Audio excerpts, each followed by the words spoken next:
think without realizing it, sometimes we think about AI as being foreboding, threatening, inhuman, powerful, given, you read about, existential risk, the godfather of AI. Jeff Hinton just quit Google so he could evangelize full-time about the risks of AI.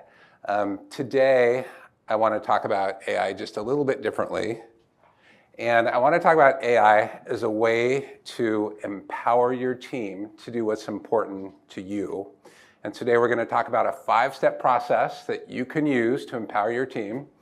I am not an AI expert. So I know that if our team can do this process, yours can too, if you have the resolve. And so you can do it. I think provided you do one thing. And I think if you do this thing, you'll succeed. And if you don't do this thing, you won't with this 5-step process. And the one thing is to use AI for a human reason. Make it person-centric. Like, be sure that everyone on your team knows that you are using AI so they can thrive. And you want the people on your team to have the latest tools so they can be successful. And that you care about the people on your team. And this is a huge transformational technology. And because you care about them, you want them to use it. I think that's the one thing. I think everything else you can figure out. But unless you start there, I think it'd be really hard to cross the finish line.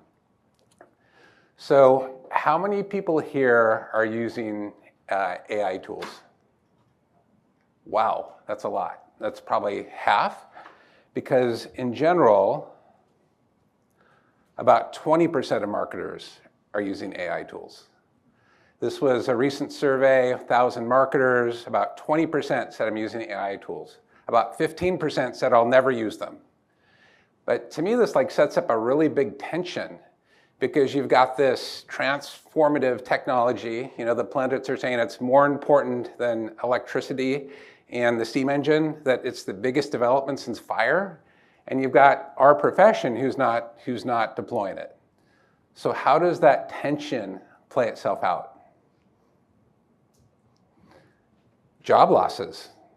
AI replaces people.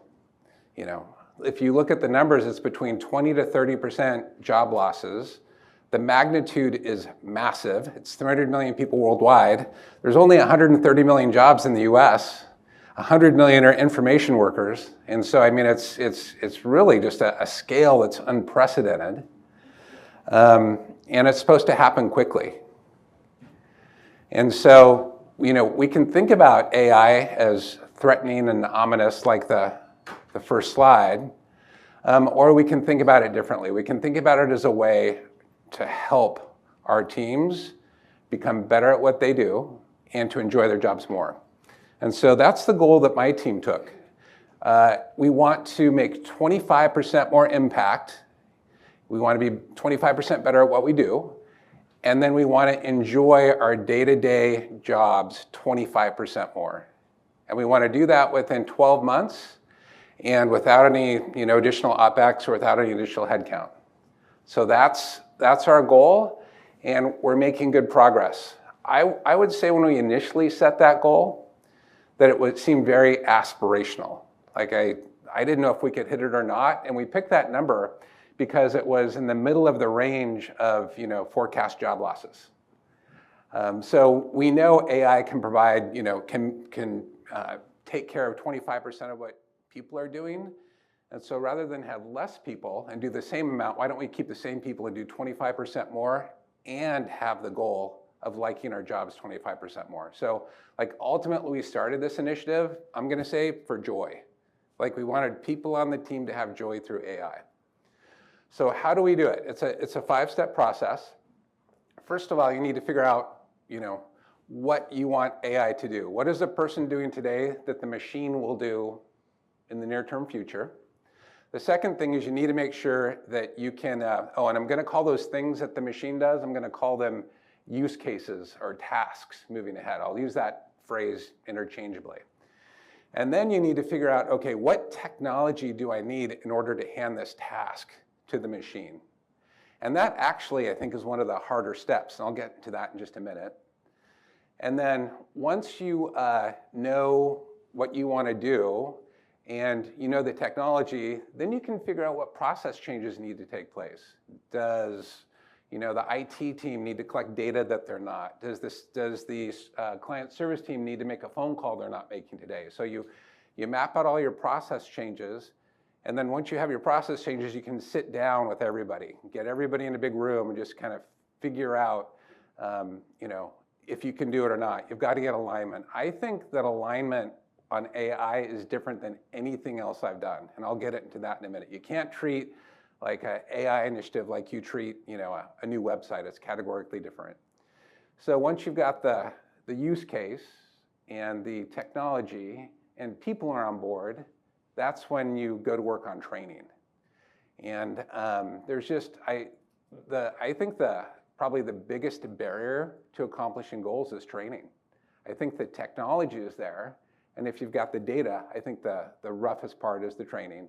And then last, just to measure success. And I know we all do that every day. I think the key point here is that you have human-focused success metrics from the beginning.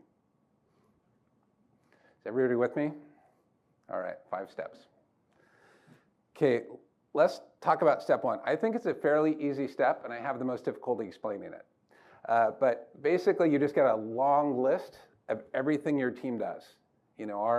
Our team had 8 pages in a box note. And then you just really, you look at the list, you take out the duplicates, and you become really crisp, on the different things your team does, and you end up with a really concise list of every task the team does.